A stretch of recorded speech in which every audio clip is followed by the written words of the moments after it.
اے لوگوں، تم نے کیا سمجھ رکھا ہے؟ ہم جتنے مسلمان ہیں اتنے ہی سیمنٹڈ انڈین بھی ہیں۔ اسلام کی بھی حفاظت کرنا آتا ہے۔ اے بھارت کی دھرتی، یاد رکھنا، اگر تجھ پر بھی خطا آیا تو تیری عزت کو بھی بچانا۔ کلکتہ سے تشریف لائے ہوئے مشہور خطیب جناب مولانا محمد ابو طالب رحمانی صاحب سے گزارش کر رہا ہوں کہ وہ تشریف لائیں اور اظہار خیال فرمائیں۔ السلام علیکم ورحمۃ اللہ وبرکاتہ۔ بسم اللہ الرحمن الرحیم وبہ نستعین نحمده ونصلی علی رسولہ الکریم، اما بعد۔ آل انڈیا مسلم فضیلہ بورڈ کے معزز صدر فقیہ العصر حضرت مولانا خالد سیف اللہ رحمانی صاحب مدد اللہ العلی، آل انڈیا مسلم فضیلہ بورڈ کے معزز جنرل سیکرٹری حضرت مولانا شاہ فضل الرحیم صاحب مجددی مدد اللہ العلی، اکابرین امت، علماء کرام، بزرگان محترم، نوجوانان اسلام، عزیزان گرامی، سامعین اعظام، عمائدین کرناٹکا، یہ جو آج اس میدان میں سروں کا امٹتا ہوا سیلاب ہے، وہ اپنے نوکریوں کی تلاش میں نہیں آیا ہے بلکہ غلام مصطفیٰ بن کر آیا ہے صلی اللہ علیہ وسلم۔ اسلام کی تاریخ بڑی عجیب تاریخ ہے۔ جب اسلام چلا اور آگے بڑھا تو دار ارقم میں مٹھی بھر مسلمان تھے۔ مکے کے مشرکوں نے کہا ہماری استعداد کے سامنے ان کی حقیقت کیا ہے۔ اسلام آگے بڑھتا رہا، ابو جہل نے کہا بڑھنے نہیں دوں گا۔ اسلام نے ہجرت کی مکے سے اور مدینے پہنچا تو عبداللہ بن ابی بن سلول نے کہا بڑھنے نہیں دوں گا۔ اسلام آگے بڑھتا رہا، یمن گیا، شام گیا، قیصر و کسریٰ کے سلطنت میں اسلام داخل ہو گیا۔ ظالم کہتا رہا آگے بڑھنے نہیں دوں گا۔ تاتاریوں کے ظلم کی داستان یہ کہتی ہے کہ انہوں نے سروں کے مینارے بنائے تھے اور کہا تھا کہ اسلام کو ہم نے مٹا دیا۔ دنیا کے ظالموں نے یہ فیصلہ کیا تھا کہ اسلام کے چراغ کو جلنے نہیں دوں گا۔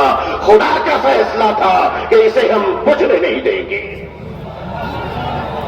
ادھر آ ستمگر، ہنر آزمائے، تو تیر آزما ہم جگر آزمائے۔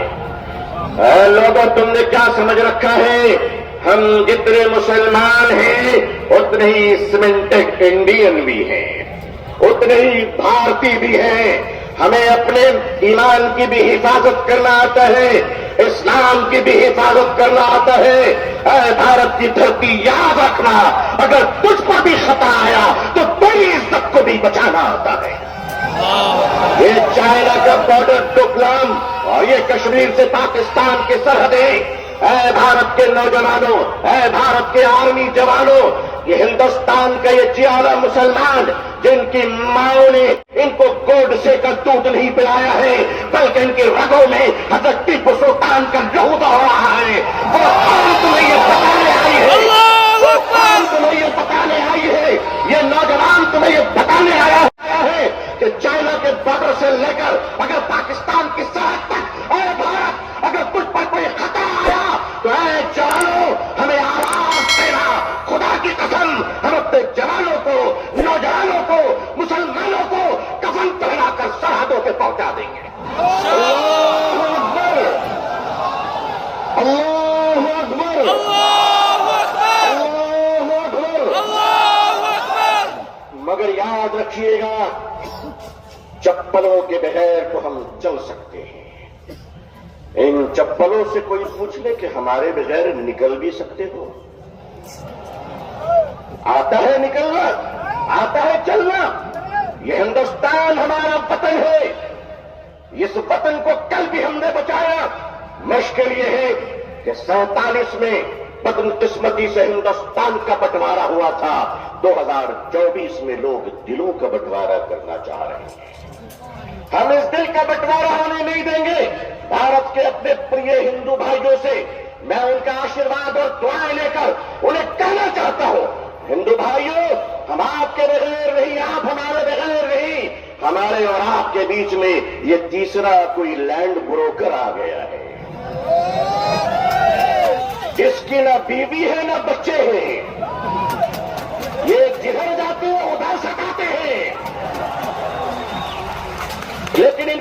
دیجئے اور صاف صاف بتا دیجئے کتے وفادار ہو یہ بات تو صحیح ہے، مگر وفادار کتے بن جائیں یہ بات صحیح نہیں ہے۔ کیا سمجھ رکھا ہے؟ آل انڈیا مسلم پرسنل بورڈ ہمارے بزرگان دین اکابرین بیٹھے ہیں، میں آپ سے سچ کہتا ہوں ہمیں اپنے دین کی بھی حفاظت کرنی ہے اور اپنے دیش ہندوستان کی بھی حفاظت کرنی ہے۔ اب میں آپ سے ایک بات کہنا چاہتا ہوں، آپ کے ہمارے رہتے ہوئے اگر کوئی اڑیسہ کے آدی باسی کی کالا ہانڈی کی چھوٹی سی بچی بات بات کہہ کر اگر بھوکے 7 دن میں مر جاتی ہے تو میں اپنی قوم سے پوچھنا چاہتا ہوں، مالدارو خدا کو تم کیا منہ دکھلاؤ گے؟ اگر ہمارے دیش میں یہ اتیاچار ہو رہا ہے کہ پتی اپنی مری ہوئی پتنی کی لاش کو پیسے نہ ہونے کی وجہ سے ایمبولینس نہیں ملتی ہے، کاندھے پہ اس لاش کو لے کر چلتا ہے، یہ ہمارا بھارت ہے، یہ ہمارا سماج ہے، یہ ہمارا انصاف ہے؟ کیا ہو رہا ہے اس دیش میں؟ یہ دیش کہاں جا رہا ہے؟ رشوت کے بغیر دوا نہیں ملتی، رشوت کے بغیر کفن نہیں ملتا، رشوت کے بغیر جنازے نہیں ملتے، رشوت کے بغیر لوگوں کو زندگی کی سانس لینے کی اجازت نہیں ہے۔ نہیں لوگوں، ہم اپنے اس پیارے دیش کو اس طرح لٹیروں کے حوالے نہیں کر سکتے۔